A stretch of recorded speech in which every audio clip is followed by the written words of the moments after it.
Women like attractive men. Women like handsome men. That's the undeniable reality in the sexual marketplace. For anyone who says women like your personality, you know they're bullshitting. We know they're bullshitting. First thing is to face reality. Okay, women like attractive men. And then someone will call me black pill because they think that attractiveness is something that they cannot control. It's something that they're born with and cannot do anything about it. And that is something that I want to talk about in this video. What is attractiveness? Why can't you just fix it? Most of the time we are being too nice to ourselves that we blame everything to the society, to genetics, to parents. And that is the hardest part to be attractive. The hardest part is actually face your ego. Most people are willing to admit they're unattractive, but most people don't want to accept they didn't allow that to happen. Okay, let me explain this. Most people admit they're unattractive, but they're not willing to swallow this reality, to swallow this pill of pain and work from it.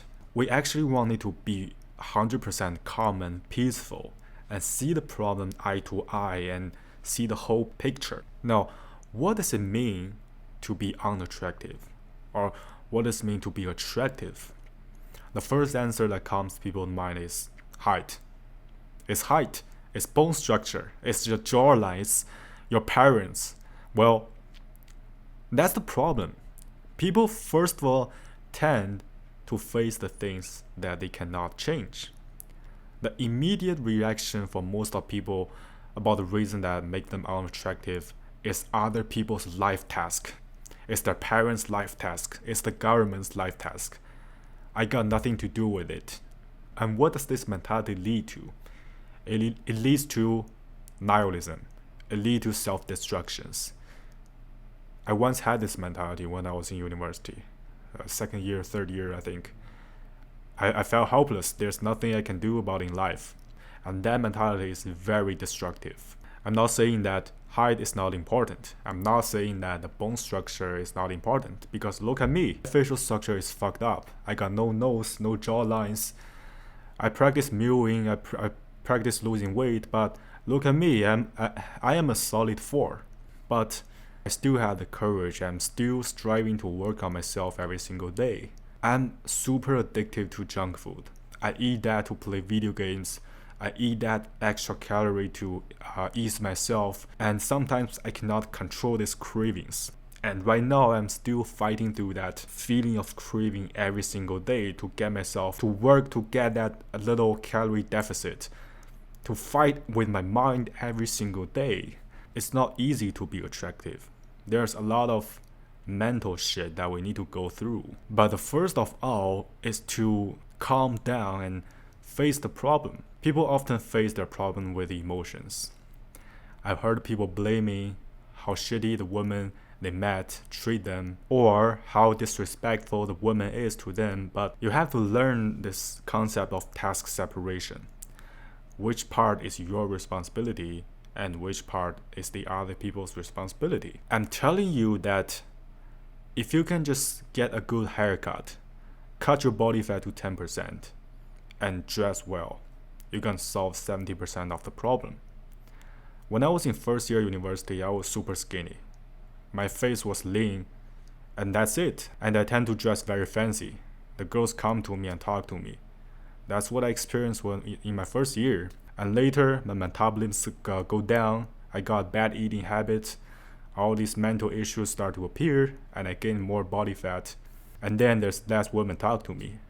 You know, if you can just get in shape, you will solve 70% of problem. But just by this simple task, cut down your body fat, get 6-pack. How many guys can achieve that? Well, I would say very few. At least the percentage that I see in real life, I rarely see a person with 6-pack. People often exaggerate the external factors' responsibility and underestimate their responsibilities. Okay, the first thing that we need to do is to just really calm down. Okay, don't face that problem with emotions.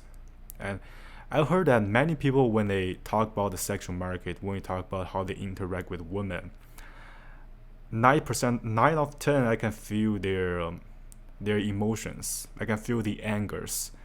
They are very mad at the fact that they're not attractive. Well, I think mostly because they're not really accepting themselves.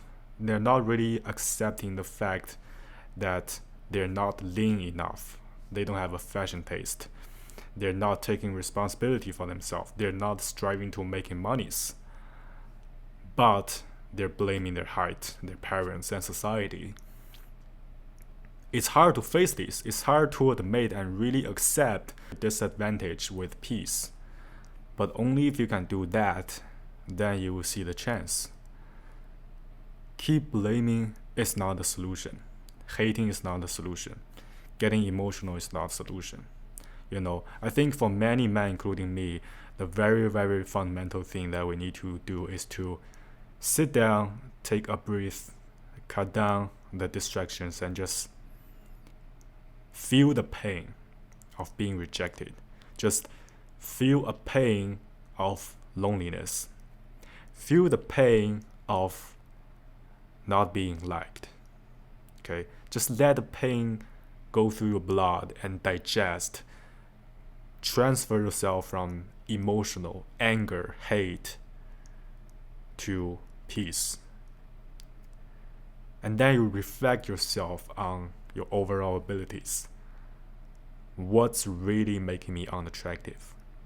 Well, in that circumstance, I'm 100% sure you will find out a more realistic, a more reasonable solution beside height, beside your bone structure.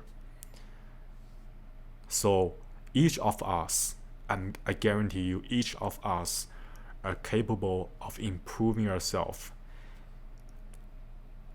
to the extent that we can attract some women in our life. But the first thing that we always want to do is to sit down and endure the pain first. Endure the pain long enough so you can accept the fact that you are not good enough. And then your mind will find a way to bring you up.